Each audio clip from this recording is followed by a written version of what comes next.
Well, the Energy Minister is having an impromptu briefing at the Black Business Council Summit.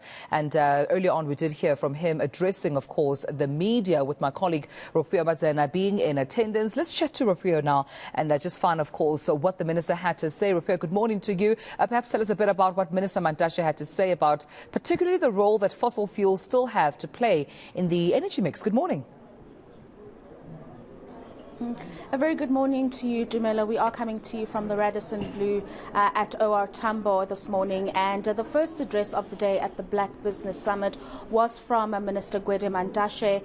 He had a lot to discuss when it comes to the just energy transition, the future of mining in South Africa, and the role that the department as well as business will play to make sure that black business, whether it be young, women alike, are involved in the market.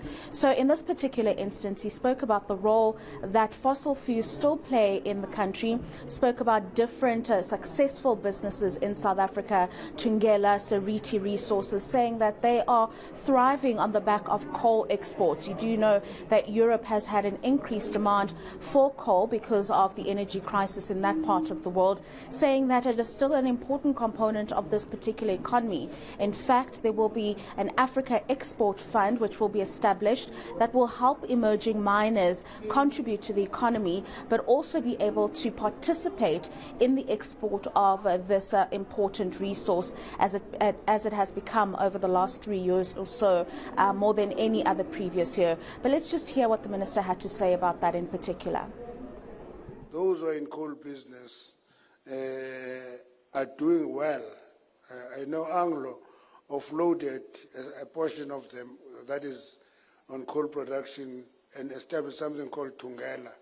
And part of it went to Seriti. Both Seriti and Thungela are doing well. Their shares have improved.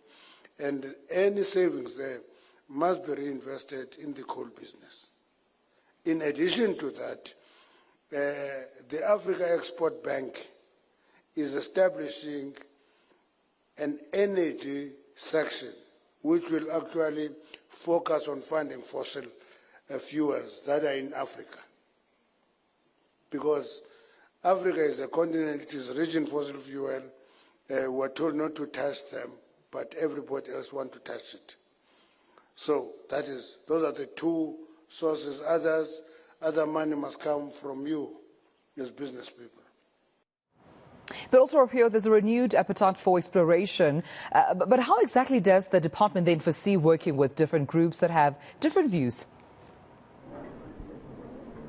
Yeah, Dumela, you would have seen over the last couple of years there's been a lot of pushback from different groups, which include environmental activists, when it comes to the exploration of South Africa's land for different resources, including gas. The most prominent one was the exploration of gas by Shell, and different court proceedings taking place. The minister saying that there is now a moratorium that is in place that will or should allow for the continuation of that exploration to happen. The point of the matter here, Dumelo, is that he says it is a necessary activity that needs to happen to contribute to the energy mix in South Africa, but also to expand the resource offering that South Africa has. We've seen how it's worked for countries like Mozambique as a primary example, and he says that we're going to have to work together, department, business, as well as different activist groups, to make sure that we are protecting South Africa's land and also taking advantage of the resources that she has. This is what he had to say about that. There was a court case against shale gas exploration.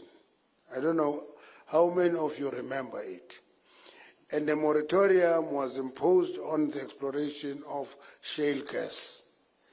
We have actually tested shale gas. We've done all the requirements that were stated by the court. We've finished them now. We are now going to uplift that moratorium. Okay, when we uplift that moratorium, it means we'll open shale gas for exploration.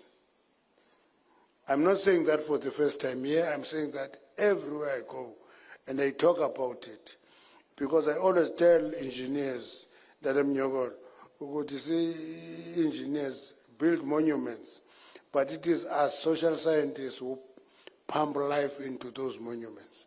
It is us who talk. I talk about this. I expect BBC to talk more about that. It is not government that is silent. It is business people who are silent. So, please add your voice to the debate. When we're taken to court by NGOs, business must come to the front and say you're interfering with our business aspirations. And what did then the minister have to say about the just energy transition, but also making sure that no one is left behind?